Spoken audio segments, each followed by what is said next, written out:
Bonjour à tous, bienvenue sur HypnoWatt, deuxième épisode.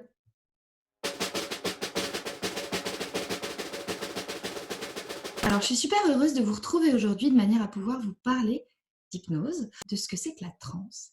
Alors la transe, c'est un mot qui fait peur, qui parfois peut être interprété comme étant un petit peu ésotérique ou alors un petit peu trop fort pour soi-même dans l'inconscient collectif, de savoir à quoi ça fait référence. Eh bien, c'est pas compliqué. La transe, c'est un état de conscience modifié. Mais je vais laisser tous les praticiens vous en parler juste après, parce qu'ils ont plein de choses à vous dire et ça va être super intéressant. Je vais vous parler aujourd'hui de la transe. Qu'est-ce que la transe? Qui est aussi appelée l'état modifié ou décalé de conscience. En fait, c'est quelque chose d'assez naturel qu'on vit plusieurs fois par jour. Par exemple, pour bien comprendre, c'est plus facile justement d'essayer de l'illustrer. Quand on est dans une rêverie, complètement absorbé par une rêverie ou un bon livre, ou voire un morceau de musique, on a des effets qui sont un peu particuliers, on a tendance à perdre la notion du temps, de ce qui nous entoure, tout est un peu plus lointain, moins présent, moins accessible à notre conscience par rapport à l'état plus habituel. Un autre exemple flagrant, c'est essayer de demander à des enfants qui sont complètement absorbés par ce qu'ils sont en train de regarder à la télé, vous pourrez les appeler plusieurs fois. Ils vont pas répondre tout de suite. Et c'est bien normal, ils sont dans cet état de transe, cet état décalé de conscience. Une transe ou un état hypnotique, c'est être complètement absorbé, concentré à l'intérieur de soi et vivre et ressentir des choses. Cela ressemble aussi plus ou moins à un état de rêverie que nous vivons tous quotidiennement. Par exemple, lorsque nous sommes absorbés par un film, par un livre ou une musique, on glisse naturellement dans un état second, un état différent de l'état habituel. Alors, il y a plusieurs transes possibles, il y a plusieurs façons d'y accéder. Il y a la transe, c'est ce moment où on est hors du temps, hors de l'espace, qu'on n'a plus conscience de ce qu'il y a autour de nous. Ça nous arrive dans la journée quand, par exemple, on est plongé dans un livre, plongé dans une activité, ça peut être comme la musique ou plongé dans une œuvre d'art. C'est des moments particuliers où on est un peu dans la lune, certains diraient, plongé dans nos pensées. Alors en fait, la transe, c'est un état de conscience modifié. Vous le savez, j'en parle super souvent. Cet état de conscience modifié, il est nécessaire parce qu'il permet en hypnose d'accéder à toutes nos ressources, à toutes nos capacités, à toutes nos compétences. Vous savez, cet état de conscience modifié qu'on cherche tous X fois. Pourquoi est-ce qu'on irait au parc d'attractions si on ne cherchait pas cet état différent? Pourquoi est-ce qu'on mettrait la musique à fond et qu'on se mettrait à danser comme on se met à danser à ce moment-là? Pourquoi est-ce qu'on regarderait des films si on ne cherchait pas cet état?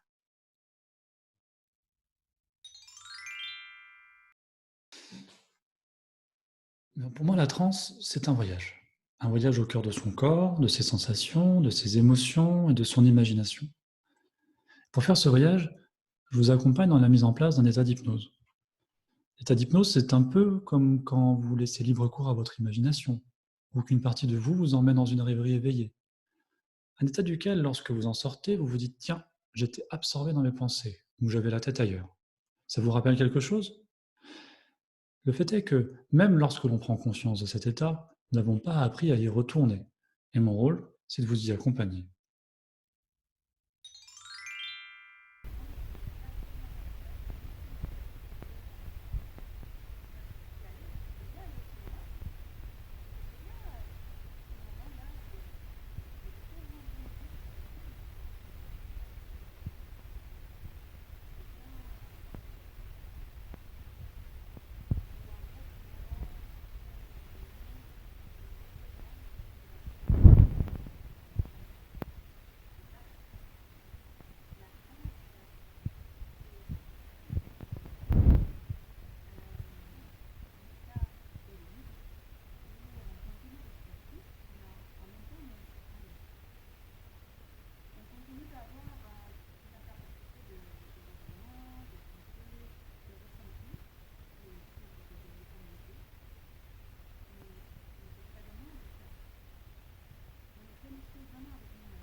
Et la transe, ça sert à quoi en hypnose? Eh bien simplement à vous permettre d'accéder à vos ressources inconscientes.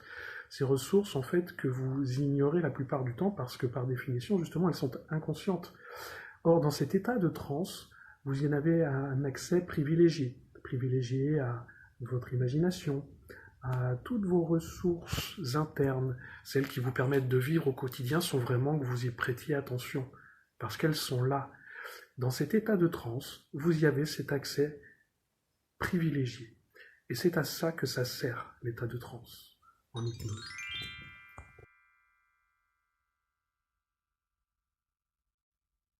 Cet état va être amplifié dans une séance d'hypnothérapie parce qu'il permet d'atteindre des parties inconscientes et ainsi de mobiliser des capacités, des ressources très puissantes favorables au changement souhaité et ainsi atteindre votre objectif.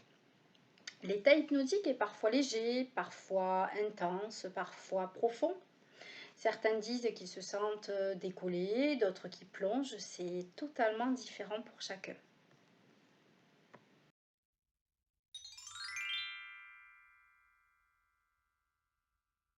Et donc ces moments qu'on vit tous les jours, en séance d'hypnose, c'est des moments cette transe, on va l'utiliser. Et il y a plusieurs façons de l'utiliser. On peut l'utiliser de façon à vous accompagner à vivre des émotions de façon associée à vous-même, de façon associée à votre corps, pour que vous ressentiez bien ce qui se passe en vous.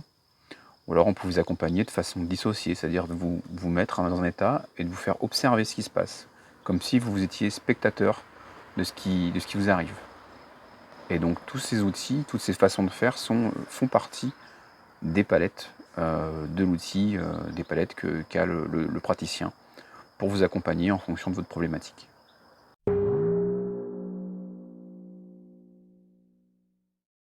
L'état de transe, comme je vous l'ai dit, il permet d'accéder à plein de choses. Il permet d'aller reprogrammer ce qui a besoin d'être reprogrammé. Il permet surtout de travailler sur l'inconscient. Vous savez, cette partie de nous qu'on ne maîtrise pas et qui peut conduire ou en tout cas maîtriser 90% de nos actions, de nos comportements et de notre quotidien. Et c'est là que c'est embêtant. Alors l'hypnose, elle permet, l'état de transe, ça permet véritablement d'aller chercher toutes les ressources à ce niveau-là et d'aller juste bouger tous les boutons dont on a besoin, tous les fonctionnements qu'on souhaite différents.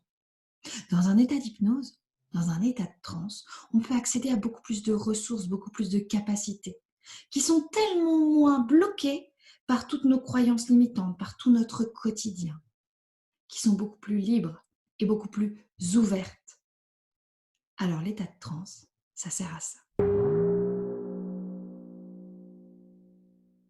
Cet état de conscience non ordinaire ou extraordinaire, des choses non ordinaires sont possibles, comme des pensées, des symboles, des façons de voir le monde, de porter un regard différent sur une situation vécue, ou de visualiser un avenir possible. Cet état autorise une partie de vous, d'ordinaire moins présente, à se manifester, à s'exprimer. Et c'est cette partie de vous qui vous permet d'avancer et de vous aider à mieux être. Il existe un riche vocabulaire pour qualifier cette partie de vous. La plus commune consiste à parler d'inconscient, mais d'autres parleront d'ange gardien, de protecteur ou encore de copilote. Après, si vous voulez vraiment savoir ce qu'est une transe, votre transe, je vous invite vraiment à laisser cette partie de vous vous inciter à contacter un praticien en hypnose. C'est une expérience dont vous vous rappellerez.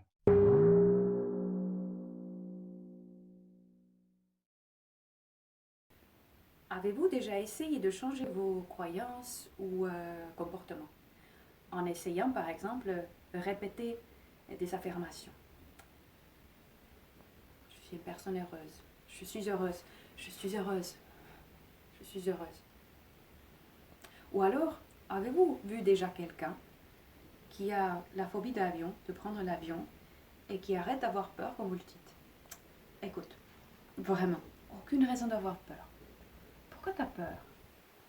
Vraiment. En plus, je viens de lire une étude super scientifique qui montre que l'avion est le moyen de transport le plus sûr du monde. Et il y a beaucoup plus de monde que là. Si le monde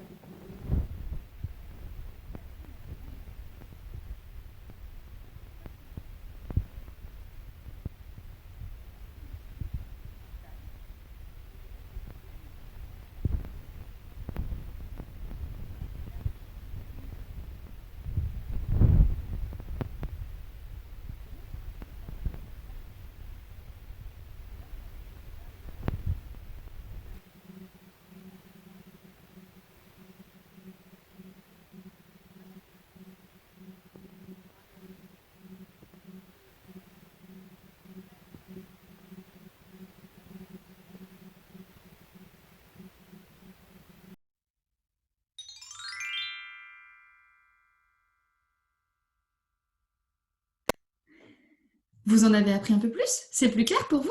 C'est quoi un état de transe? On en parle? Faites-nous un petit coucou juste en dessous. On en reparle très vite. Belle journée!